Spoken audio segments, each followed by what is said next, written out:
Me complace mucho poderles saludar a esta hora de este hermoso día. La verdad, un gozo muy grande cada vez que se puede hacer, poder estar con ustedes para entregarles una palabra de parte de nuestro gran Dios. Y usted hace muy bien al recibirla, ponerla en práctica, el saber que Dios siempre tiene lo mejor para su pueblo, para sus hijos. Usted es un hijo, usted es una hija de Dios por adopción. Fuimos adoptados en Cristo Jesús para la salvación. Y la salvación es un todo.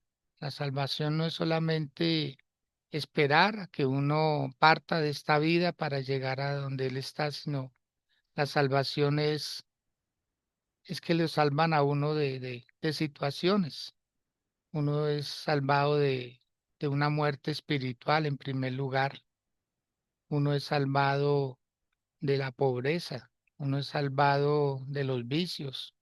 Uno es salvado de la baja autoestima. O sea, cuando Dios lo salva a uno, lo salva de toda circunstancia. Pero hay unos principios establecidos por Dios mismo para que nosotros los podamos poner en práctica y en esa práctica uno va viendo esa voluntad de Dios. La voluntad de Dios tiene tres características. La primera, que es buena. La segunda, que es agradable. Y la tercera, que es perfecta. Así es la voluntad de Dios, buena, agradable y perfecta. Que bienvenidos a este tiempo. Quiero que por favor en sus Biblias lean juntamente conmigo segunda carta que el apóstol Pablo le escribió a los Corintios, capítulo 9 del verso 6 en adelante. Y dice la palabra de Dios. Por esto digo, pero esto digo, el que siembra escasamente, también segará escasamente. Y el que siembra generosamente, generosamente también segará. Cada uno dé como propuso en su corazón, no con tristeza ni por necesidad, porque Dios ama al dador alegre. Y poderoso es Dios para hacer que abunde en vosotros toda gracia, a fin de que teniendo siempre en todas las cosas todo lo suficiente, abundéis para toda buena obra. Como está escrito, repartió, dio a los pobres, su justicia permanece para siempre. Esta es la palabra de el sembrar, del dar, del ser generosos. Dios siempre respalda la fidelidad, la lealtad. Dios siempre quiere que nosotros, sus hijos, le aprendamos a Él estos secretos, los conozcamos, que son secretos, pero son secretos no al oído, sino son secretos al corazón, al alma. Son secretos que de ponerlos en práctica, los resultados van a ser lo que Él dice, lo que Él dice. ¿En dónde estaría el secreto? En el hacer, no solo en el saber, es en el hacer.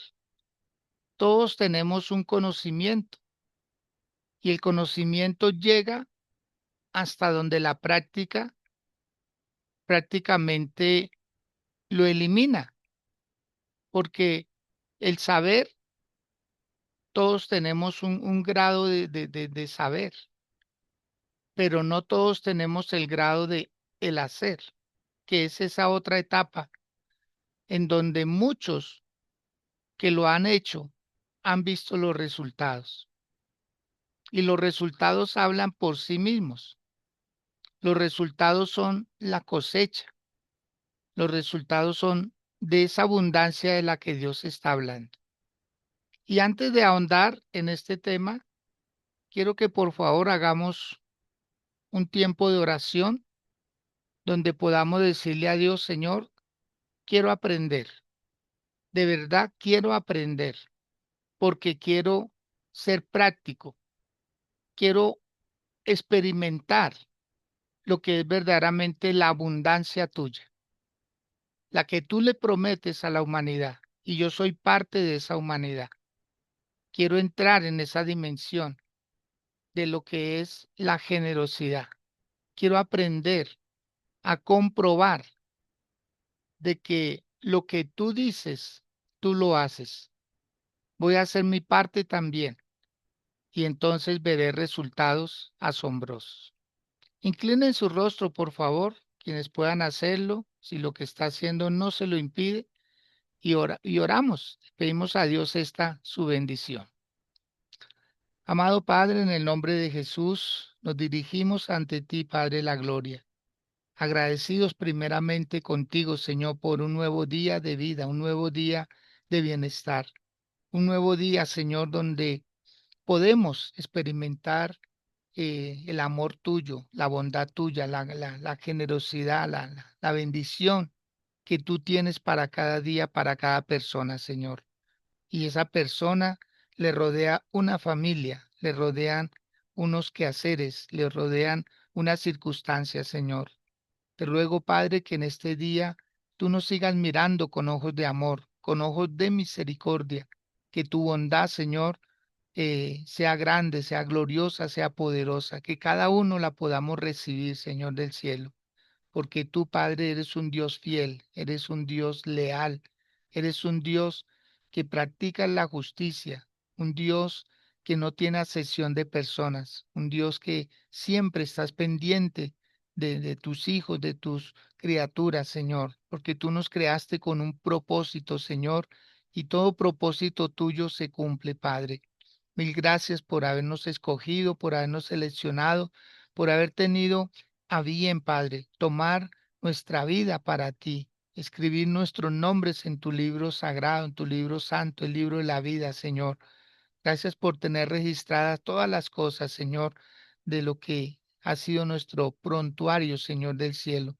Y te rogamos, Padre, que cada día podamos sumar en ese libro hermoso, Señor mío, cosas buenas, cosas agradables, que sean dignas, Señor mío, de hacerse, de repetirse y de aprender, Señor.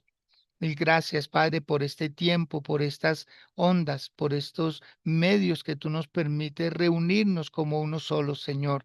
Gracias por utilizar este canal de Zoom, el canal de Facebook, para poder llegar a las vidas, Padre, y que seas tú usando esta palabra. Se está cumpliendo tu palabra donde dice que usaría los vientos como mensajeros y lo estamos comprobando, Señor. Lo que antes quizá era una idea, Señor, pero hoy en día se ha materializado y nosotros estamos haciendo uso de esta tecnología. Permítenos, Señor, ser claros, ser precisos, recibir tu palabra como tú la transcribiste, como tú la inspiraste, para que llegue a nuestras vidas, Señor, y produzca los frutos para los cuales tú la has enviado, Dios. En el nombre de Cristo Jesús, que esta palabra no sea un mensaje más, sino que sea una palabra contundente, que rompa los esquemas, que rompa los paradigmas, que como martillo que golpea la roca, Señor, así sea tu palabra, que se desmenuce todo, todo paradigma antiguo, Señor, todo lo que nos hace crear argumentos, justificaciones y muchas veces, Señor, dudas para no hacer lo que debemos hacer, Dios. En el nombre de Cristo Jesús, declaro que esta palabra llegará a corazones perfectos, corazones que son como tierra fértil, Señor, y que va a producir los frutos para los cuales tú la envías, Dios. En el nombre de Cristo Jesús, gracias por los que ya llegamos a estas plataformas, por los que se han de unir luego, Dios. Gracias porque eres tú el que pones en nosotros el querer como el hacer. Y aquí estamos, Señor mío. Permite, Padre, que esta voz, Señor mío, sea clara, sea precisa y que la interpretación y la inspiración para lo cual tú envías la palabra surta el propósito, el perfecto, Señor, no el que nosotros queremos, sino el que tú has dispuesto para nuestras vidas, Dios. En el nombre de Jesús, gracias, Señor. Amén y amén. Bien, mis amados, la palabra, segunda carta del apóstol Pablo a los Corintios.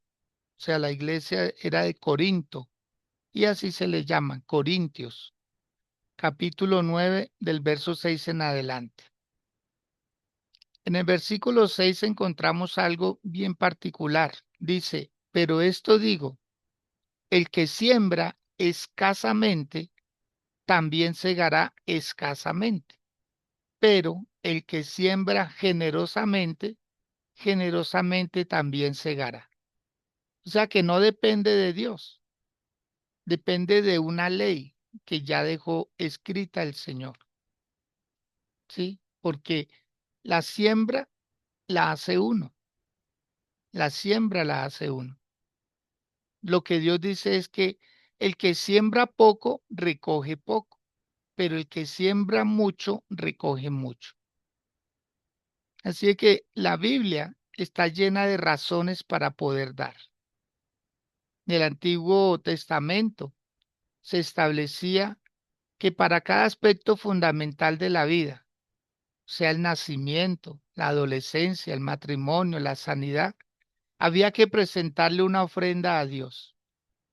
Si un niño nacía, en el caso de Samuel, el profeta, la mamá de él dice que llevó una corderita de 3 años, pero también llevó una vasija con vino y llevó bastante harina.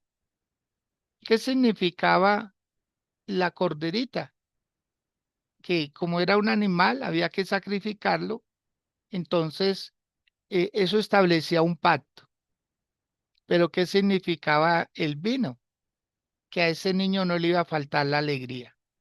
¿Y qué significaba la harina? Que nunca le iba a faltar el alimento. Entonces son actos simbólicos. O sea, el simbolismo está es en lo que representa. La harina representaba toda clase de alimento. El vino representaba toda la alegría, ¿sí? Aún en los momentos más difíciles. Y saber que estaba bajo pacto. Entonces las ofrendas son muy naturales, son normales. E incluso es lo que nosotros llamamos un presente. Llevarle un presente a alguien. Que eso en sí eso es lo que significa ofrenda. Es como un regalo. Es sorprender a alguien con una dádiva. Entonces, es lo que hacemos cuando nosotros sembramos algo en Dios. Ahora, veamos el aspecto vertical de la ofrenda, ¿sí?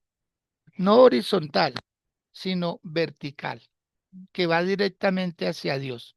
Eso es algo muy personal que cada persona hace. Entonces, el aspecto vertical de la ofrenda se relaciona con el propósito personal, o sea, es lo que yo he decidido hacer.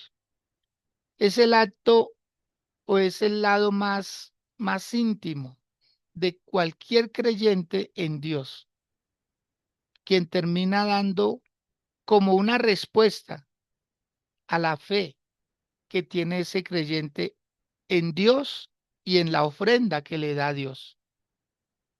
Muchos creyentes en la actualidad desconocen que esto es un principio bíblico, que es un secreto. Por eso cuando les envía a ustedes el mensaje en el flyer, es conocer los secretos para la abundancia en Dios. Y uno de estos secretos es este, el sembrar. Pero el sembrar como generosamente. Vuelvo y repito, no depende de Dios, porque Dios ya entregó el principio. Ahora depende de nosotros el practicarlo. Son fundamentos, son fundamentos establecidos. ¿Y qué es un fundamento? Algo que no cambie, algo que ya está y que es cuestión de ponerlo en práctica. Si uno lo pone en práctica, ve resultados. Si no pone en práctica, de igual manera, los resultados son nada. Entonces, cuando se habla del aspecto vertical, ¿sí? De la ofrenda, es ese trato que tenemos con Dios. No es un asunto que tiene que ver con la iglesia. No es un asunto de que yo estoy colaborando.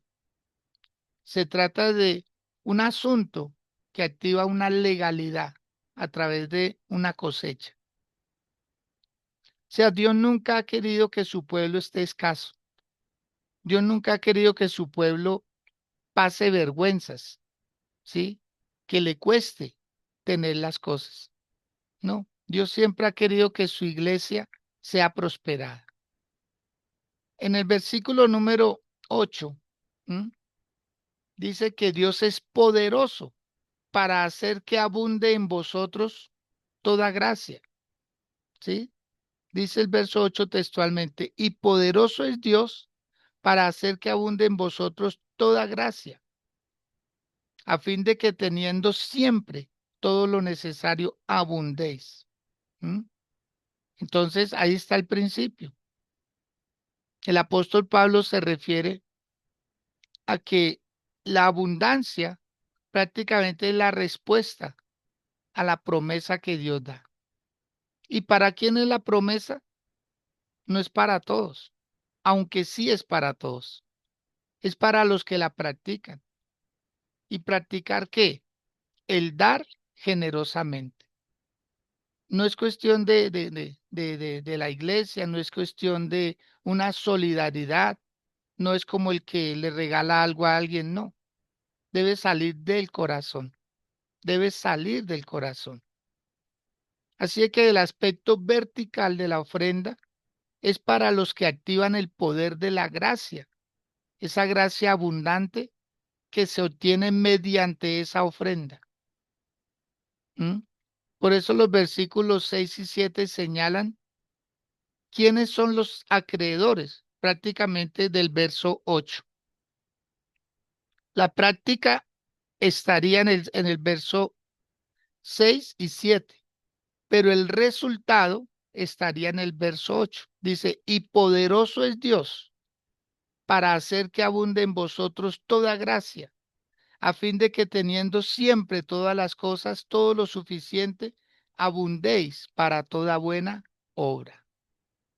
¿Cuántos de los que estamos aquí hemos soñado con ayudar a alguien?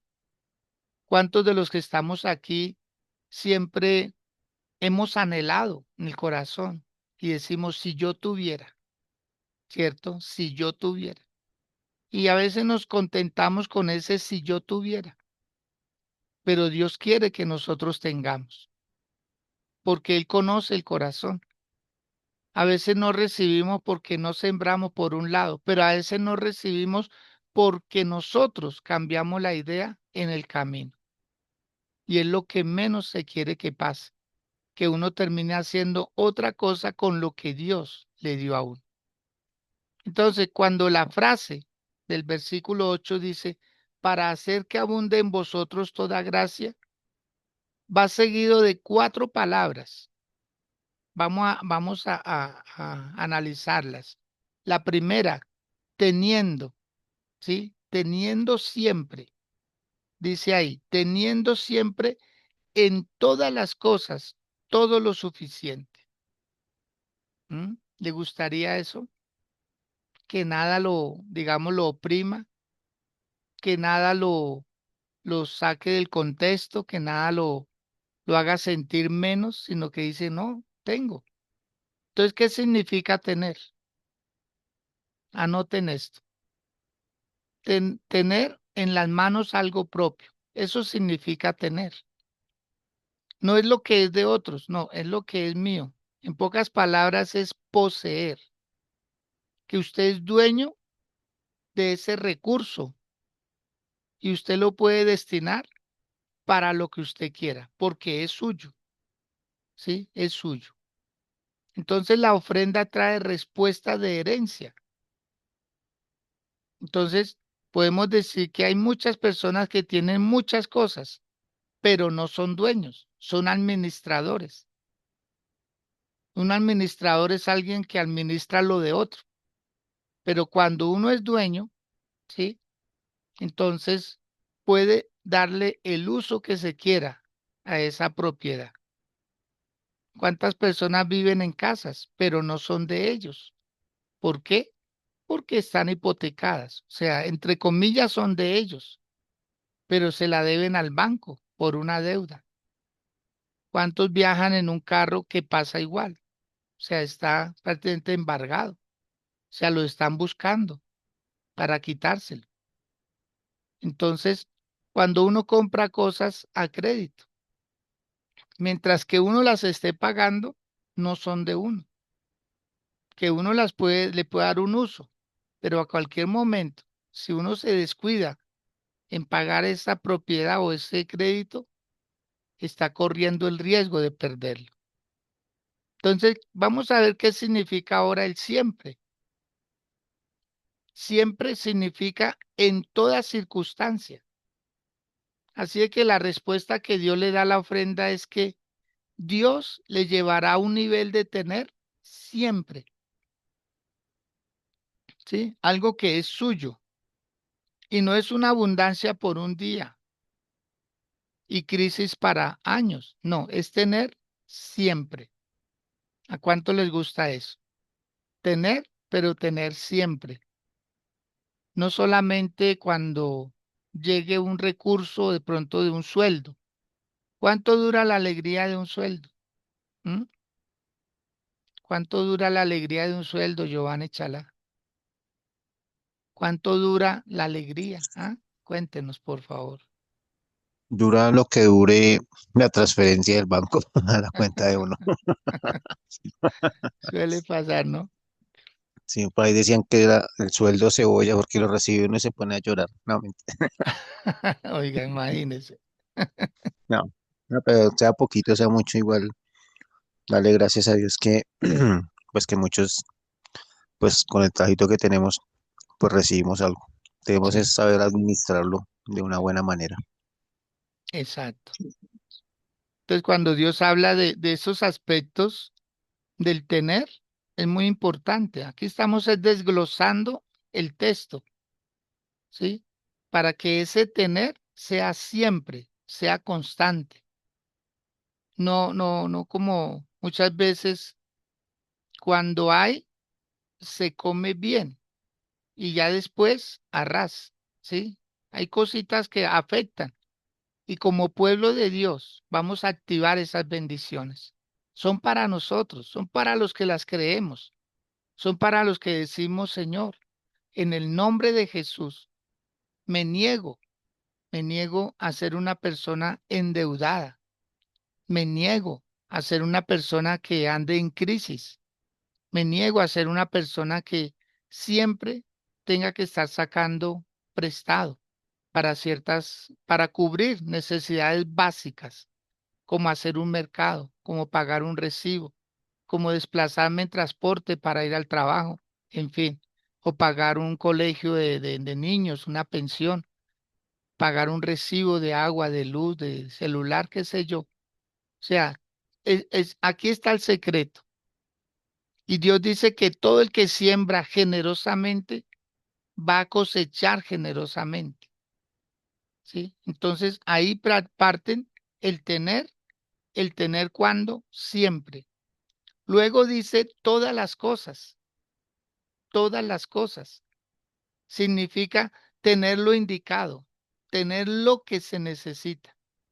Se trata de tener exactamente lo que necesitamos para cada circunstancia, tener lo que demanda para cada ocasión. ¿M? Entonces, esto es muy importante, amados.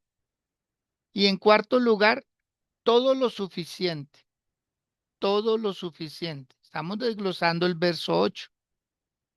Entonces, lo primero es que tener. Lo segundo es siempre. Lo tercero es todas las cosas. Y lo cuarto, todo lo suficiente. ¿Qué significa todo lo suficiente? Significa un nivel de vida en el que no necesita depender de otros para el sostenimiento de la vida. Todo lo suficiente.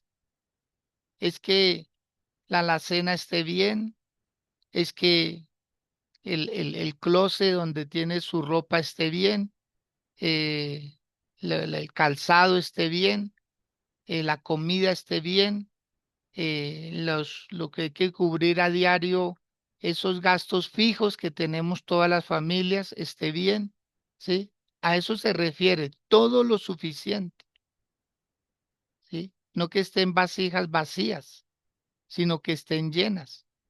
Entonces Dios quiere llevarnos a un nivel de tener tanta abundancia que podamos ser independientes de la crisis, pero dependientes de Cristo. Entonces aquí Dios nos está entregando el secreto para poder tener abundancia. Entonces ya vimos la parte vertical. Ahora miremos la parte horizontal de la ofrenda. Así como la ofrenda tiene un aspecto vertical que se relaciona directamente con Dios, también tiene un aspecto horizontal que se relaciona con el aspecto o el propósito ministerial para el cual es destinada la ofrenda. O sea, ¿para qué estoy dando la ofrenda? ¿Cuál es el propósito? Es cubrir las necesidades, en este caso, de una congregación, de un ministerio. A través de esa ofrenda, Dios está haciendo algo. O sea, cuando Dios puede hacer algo con esa ofrenda que tiene que ver con su reino, entonces esa persona que, que, que sembró para ese reino, Dios le retribuye. ¿Sí ve? Dios le retribuye. Entonces la ofrenda, cuando se ve en el aspecto horizontal, dice, yo estoy ayudando a alguien, yo estoy ayudando a algo, ¿sí? ¿Para qué? Para que funcione. Y Dios es maravilloso. O sea, el terreno es la iglesia. El terreno termina siendo la iglesia, que es lo que Dios quiere que se mantenga activa, abierta. Cada vez que usted necesite una palabra, usted ya sabe a dónde ir. Cada vez que usted necesite levantar su estado de ánimo, usted sabe que, que quien está al frente de la iglesia está para atenderle su necesidad, porque usted también ha cubierto una necesidad.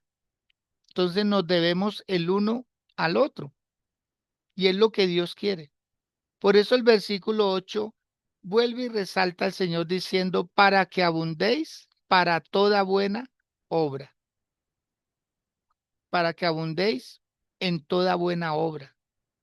Y la iglesia es una muy buena obra, porque es el lugar donde uno recibe constantemente una palabra de aliento, una instrucción, ¿sí?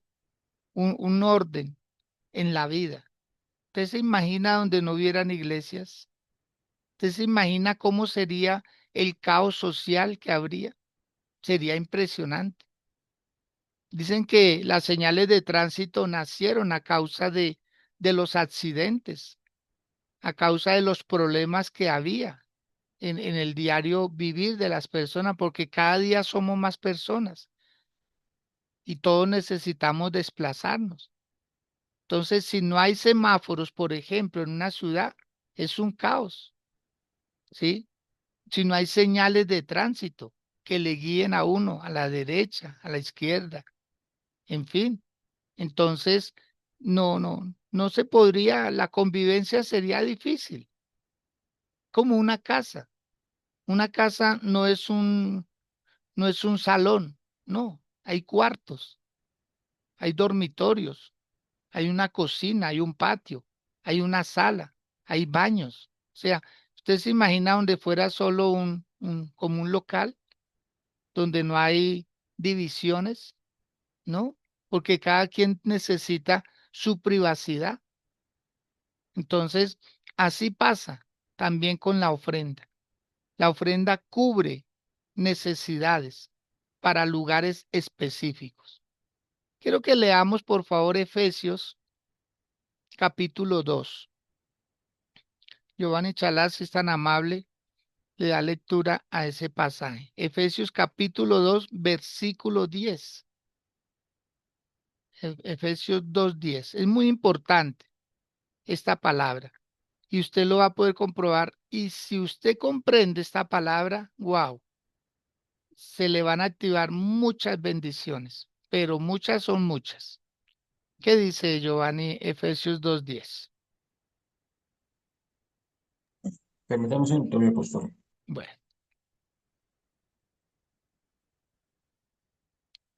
entonces mientras Giovanni encuentra, Listo, mi apóstol. léalo por favor. Dice, pues somos la obra maestra de Dios en nos creó de nuevo en Cristo Jesús, a fin de que hagamos las cosas buenas que preparó para nosotros tiempo atrás. Exacto. Amén. O sea, Dios es quien permite las circunstancias para que alguien supla esa necesidad. O sea, los problemas no son porque sí, es para ver quién lo resuelve. Y la ofrenda tiene el poder de resolver.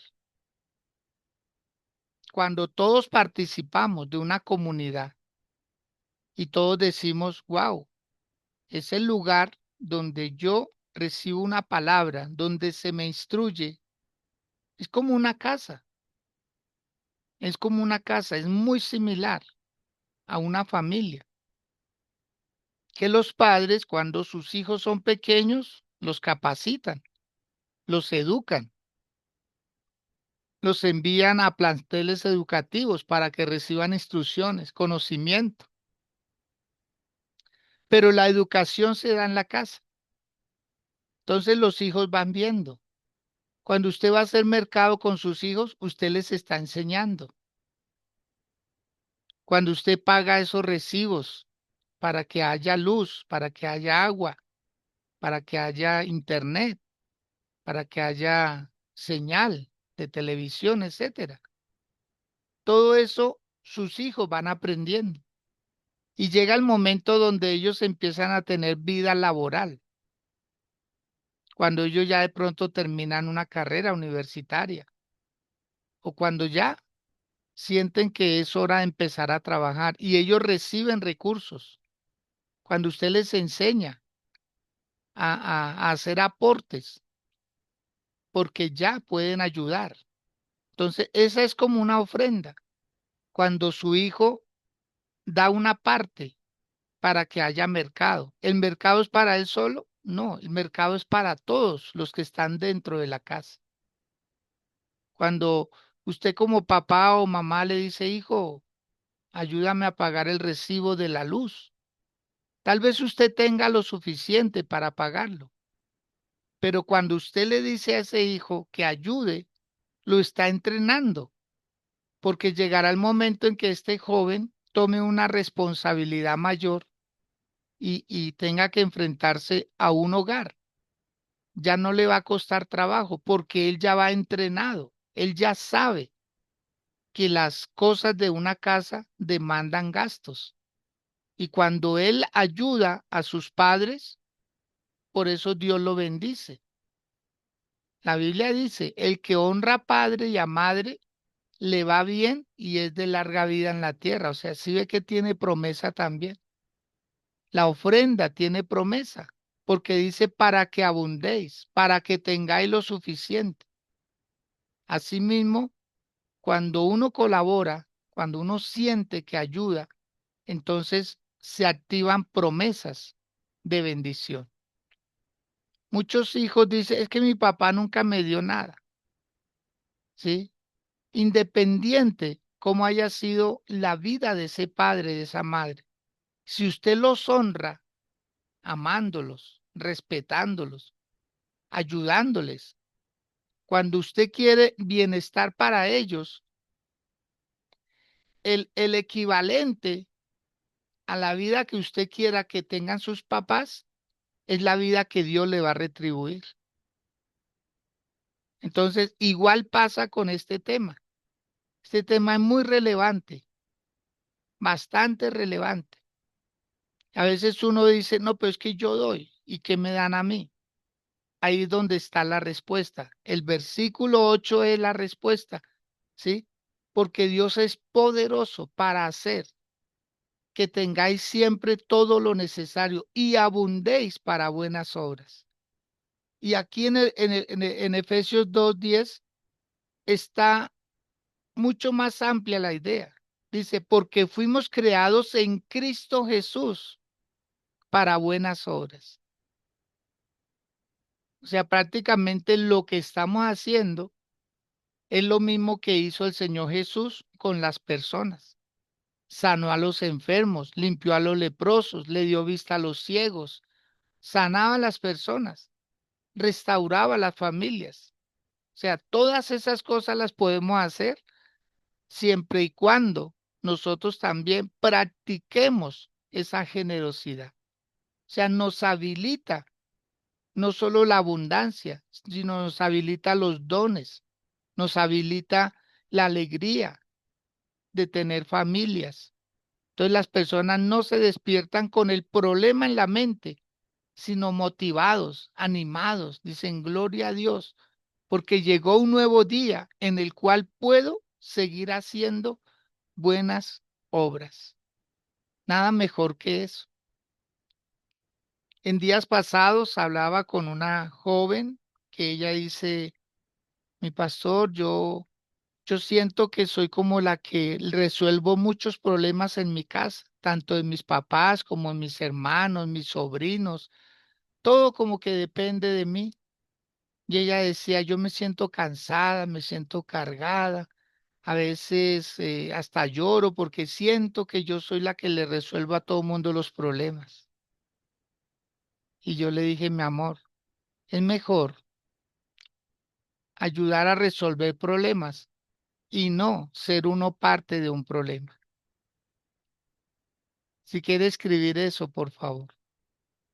Es mejor ayudar a resolver problemas y no ser uno el problema. ¿Mm? Olguita, cuando usted resuelve problemas, Dios la está usando. Daisy, cuando usted resuelve problemas, Dios le está ayudando. ¿Mm?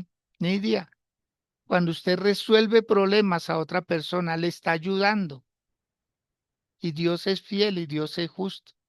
Siempre es mejor ayudar a resolver problemas y que no sea uno el problema para alguien. Quiere decir que uno tiene una autoestima bien, que hay una sabiduría que está aportando. ¿Cómo se siente usted cuando le calma el hambre a alguien que verdaderamente está pasando esa necesidad? ¿Cómo se siente usted cuando le calma el frío a alguien? Cuando usted le ayuda a alguien de verdad. ¿Qué dice la palabra? Que al necesitado no hay que decirle, ve y vuelve mañana que yo te daré, cuando tienes contigo que darle. O sea, no hay que hacer esperar. Así pasa con la ofrenda. La ofrenda se necesita para cubrir una necesidad que tiene que ver con el reino de Dios. ¿Sí? Esa ofrenda. Esa ofrenda que usted dice, no, pero no es mucho. Para Dios es mucho. Porque cuando todos empezamos a decir, oiga, yo voy a ser parte de esa solución. Por eso el Señor dice en el libro de Malaquías, capítulo 3, haya alimento en mi casa y probadme, si no os abriré las ventanas de los cielos y derramaré sobre ustedes bendición hasta que sobreabunde. O sea, Dios mira su casa y si en su casa hay necesidad, que es la iglesia, entonces dice, es porque mi pueblo se alimenta de ella, pero no retribuye con una ofrenda. Por eso dice que fuimos creados en Cristo Jesús para buenas obras. O sea, la iglesia no es el capricho de una persona, la iglesia es la voluntad de Dios, que existan lugares en donde poder ir uno a descansar en Dios, donde poder uno recargar la energía, la fuerza, la fortaleza, el decir, no, esta vida no me voy a dejar vencer de las circunstancias. Y así sucesivamente. Luego, quiero que Giovanni Chalá, por favor, también lea Mateo, capítulo 26, del verso 10 al 12. Entonces, esta historia cuenta de algo que hizo alguien a favor de Cristo Jesús. Y el Señor retribuye siempre. Nunca usted pierde, jamás, porque Dios está mirando. Por eso él dijo, haya alimento en mi casa y probadme, porque en la casa de Dios todos nosotros hacemos parte de ella. Todos, todos recibimos una palabra. Algunos directamente porque asisten, otros a través de estos medios, pero siempre es una casa la que los alimenta, no es una persona, es una casa, es un ministerio, es un equipo de trabajo espiritual para que a usted le vaya bien en todo lo que emprenda. ¿Qué dice Giovanni en Mateo capítulo 26, verso 10 al 12?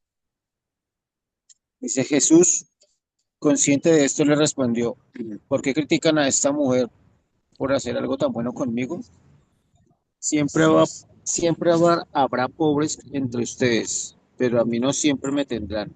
Ella ha derramado este perfume sobre mí a fin de preparar mi cuerpo para el entierro. Amén.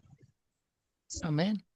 O sea, el Señor Jesús está hablando de María, la hermana de Lázaro,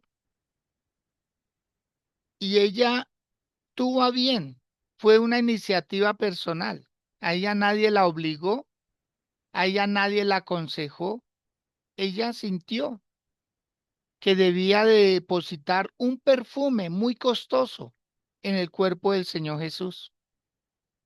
Pero la gente que estaba alrededor empezó a criticar, empezaron a decir, ¿por qué no vendieron ese perfume y se lo dieron a los pobres en comida, en ropa? Hubieran hecho una muy buena obra. Pero el Señor Jesús, ¿qué dijo? No critiquen a esta mujer porque me ha hecho una buena obra, me está preparando para mi sepultura. Entonces el Señor Jesús le dice, todo lo que esta mujer hizo va a ser tenido en cuenta y de ella se habla hasta el día de hoy. Entonces, uno puede colocar una ofrenda en cualquier persona, pero no siempre va a recibir retribución. Por eso el Señor habla de que hay que buscar el terreno, porque el poder en sí no está en la semilla, el poder está en la tierra. Si la tierra es fértil, le va a producir abundancia, pero si la tierra es árida, esa semilla va a quedar ahí, porque no tiene los nutrientes, no tiene los fertilizantes, no tiene lo que esa semilla necesita, la humedad suficiente para hacer que se abra y saque lo que está dentro. Por eso el Señor en otra parte de la escritura dice que Él da semilla al que siembra. Y esa semilla, pues es el dinero que nosotros recibimos, sea por un trabajo, sea por ayudar a alguien, qué sé yo, de diferentes maneras. Entonces, cuando usted coloca esa semilla en la iglesia, que es la tierra de Dios, entonces ella le produce abundancia. Usted jamás pierde con Dios. Ahora, todos nosotros hemos sido asignados a una iglesia, a una cobertura ministerial, que es el lugar que Dios nos escogió para un propósito. ¿Qué hace Dios con nosotros en una iglesia? Nos da conocimiento espiritual, ¿sí? Y vuelve uno y recibe otras semillas, porque no es solo una ofrenda, es una constante de ofrendas. Por eso dice semilla para el que siembra. Dios da semilla para el que siembra. En pocas palabras, cuando uno recibe, bien sea un salario, bien sea una dádiva, un reconocimiento, un regalo, y uno lleva esa parte, no toda, porque Dios nunca pide toda, Dios pide una parte, ¿sí? Entonces Dios lo está a uno retribuyendo otra vez, dice, voy a darte otras semillas, y vuelve uno y siembra. Entonces el límite lo pone uno. ¿Cómo comenzó el versículo diciendo, el que siembra escasamente, recogerá escasamente? ¿Sí? Así siembre poquito, recoge poquito. Pero si la persona siembra harto, recoge harto. O sea, la ley de la siembra y la cosecha. Una persona que ha trabajado el campo lo puede describir y entender muy bien. Puede tener, no sé, 100 metros al cuadrado de tierra, o 1000, o no sé, hectáreas, fanegadas. Pero si siembra un puñadito de semillas, esos son unos cuadritos pequeños.